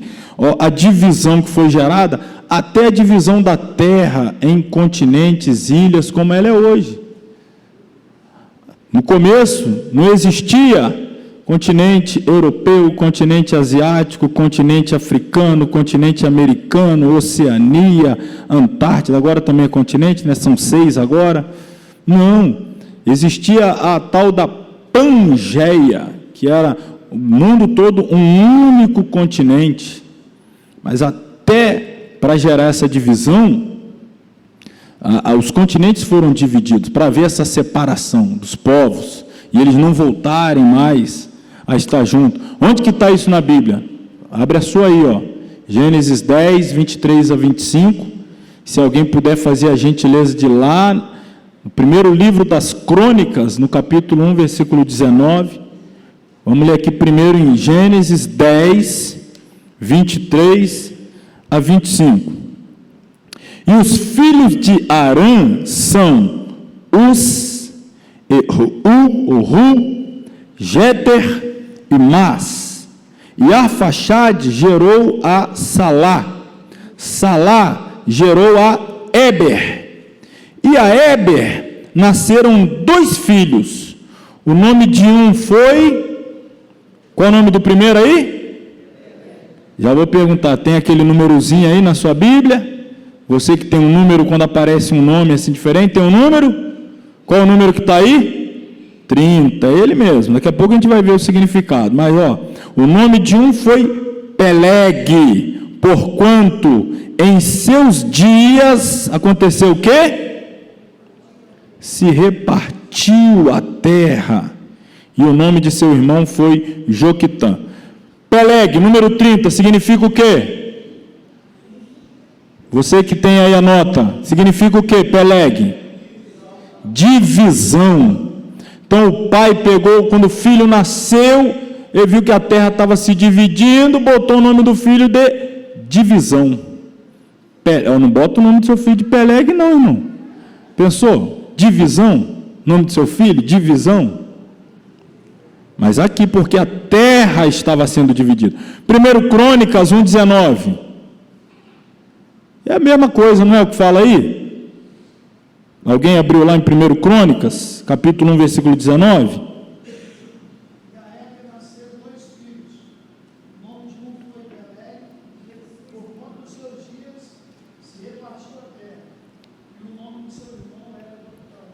Você nem tinha percebido, mas houve um Ctrl+C, né? Aqui no Gênesis 10, 25, e foi lá em 1 Crônicas 1, 19 e Ctrl+V. É o mesmo texto. Lá ele está recapitulando essas genealogias, e aí ele faz esta reprise, essa repetição.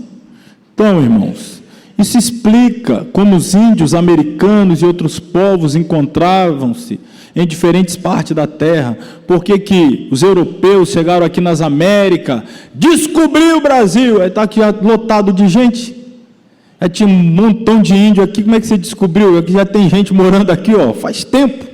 América do Norte, a mesma coisa, chegaram lá, Cristóvão Colombo, na América Central, já tinha gente, porque antes a terra era um único continente.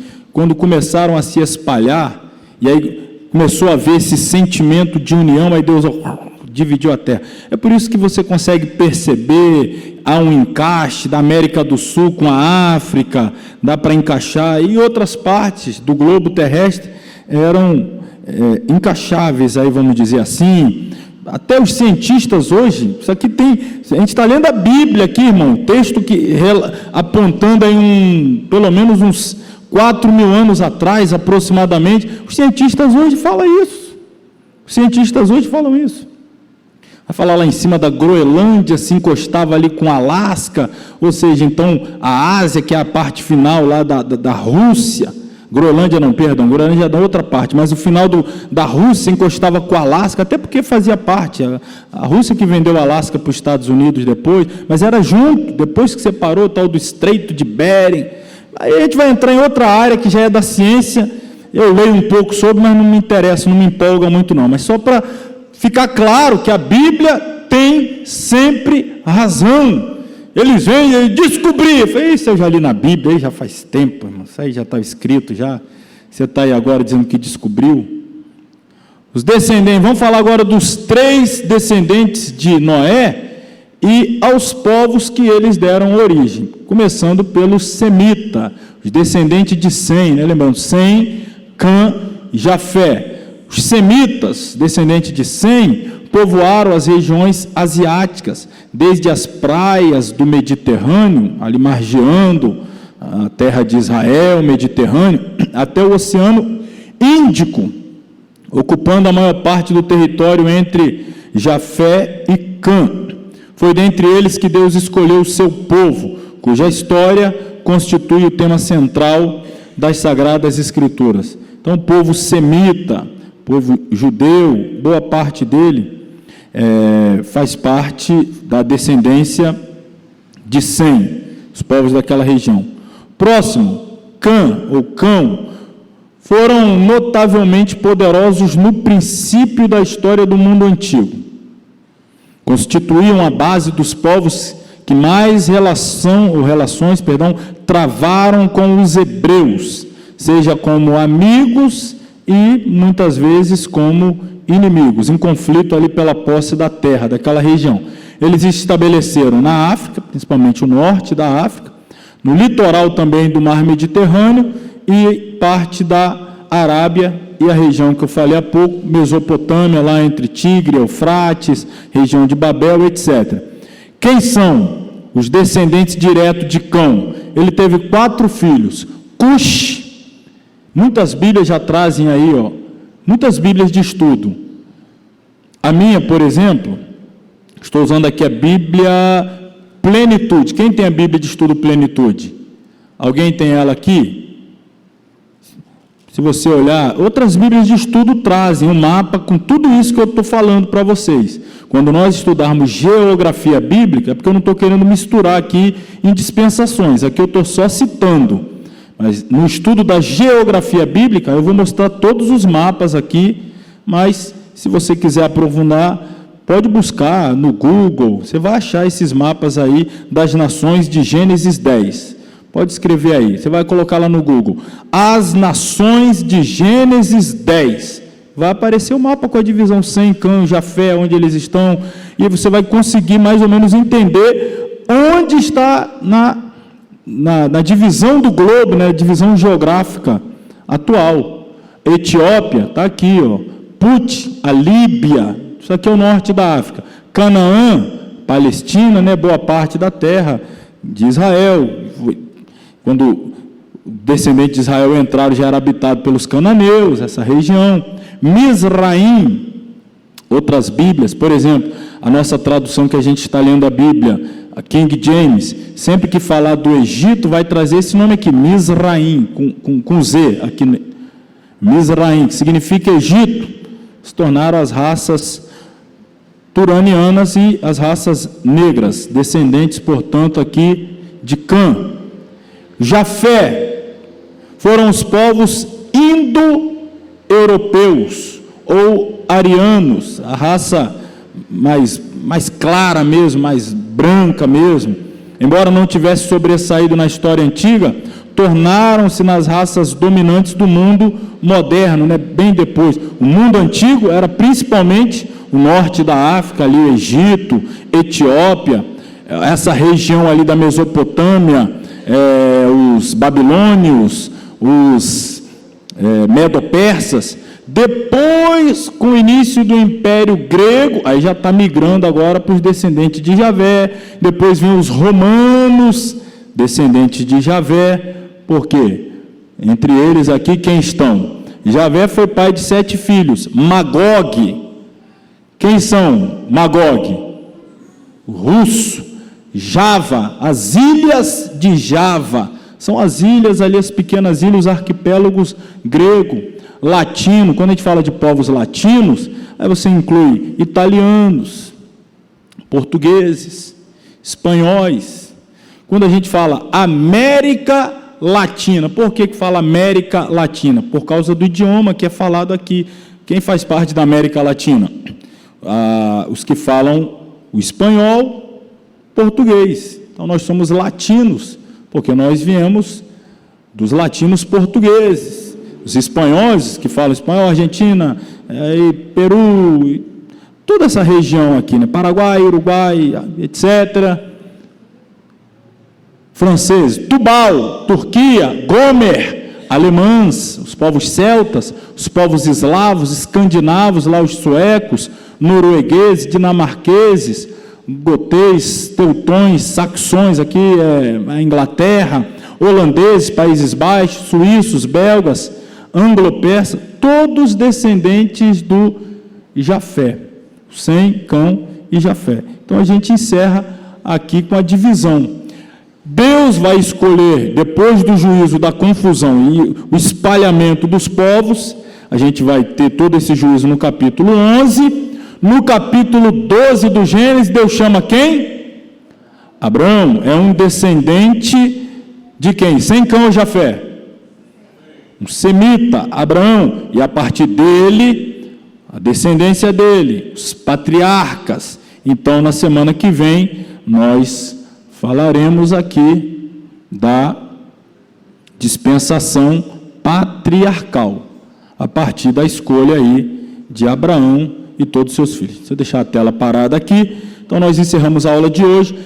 Eu vos aconselho, leiam para a semana que vem a dispensação patriarcal e lei. Semana que vem, nossa 4ª aula, falaremos da patriarcal e da lei. Hoje falamos da consciência e governo humano. Semana que vem, patriarcal e lei. E aí, na 5ª e última aula, graça e milênio, e encerraremos. Então, já adiante, leia durante essa semana as dispensações patriarcal e da lei, faça algumas anotações, pinta ali, faz seus apontamentos, vai ajudar muito na nossa aula da semana que vem. Amém, meus irmãos?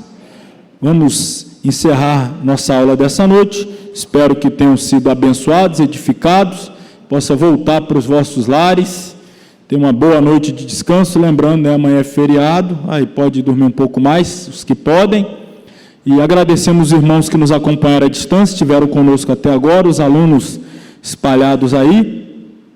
Esse mês de maio, nós possivelmente abriremos mais uma nova turma. Segunda-feira começamos uma nova turma na região 5, lá em Barra Mares, a igreja do pastor Emerson, e final de maio vamos abrir uma nova turma nos Estados Unidos, dessa vez agora no estado da Flórida, permitindo o Senhor. Vamos continuar avançando até onde o Senhor nos permitir. Agradeço aí as orações dos irmãos, alunos de lá. Espera aí que no fim de maio vamos estar abrindo uma nova turma aí, permitindo Deus. Vamos ficar sobre os pés, orar. Querido Deus, eterno Pai, te damos graças mais uma vez esta noite, pela bondade, pela graça do Senhor, nos ajudando a ter mais uma abençoada aula, que nos ajudou a crescer no conhecimento e também entendermos, ó Pai, o valor do sacrifício do Teu Filho para nos trazer de volta a Ti todas as orientações para vivermos vidas em conformidade com a Tua revelação, culto que te agrada, a postura que te agrada, a devoção, a piedade que te agrada. Nos ajuda, ó Pai, a fugirmos das armadilhas criadas pelo nosso próprio eu, a nossa vaidade, o nosso ego, nos despirmos e nos desarmarmos de tudo isso e nos lançarmos, ó Deus, a Tua revelação, a Tua forma, a Tua maneira, para glorificar em tudo o Teu nome. Te agradeço pela vida de cada aluno aqui presencial, os que nos acompanham de perto e de longe. Peço que a todos dê uma boa noite de sono, de paz e de descanso. Na Tua presença, rogamos em nome de Jesus. Amém. Estenda as suas mãos, que o grande amor de Deus, o nosso Pai, a graça do nosso Senhor e Salvador Jesus Cristo, a comunhão e a consolação do Espírito Santo seja com todos que amam e aguardam a breve volta de Jesus. E todos digam...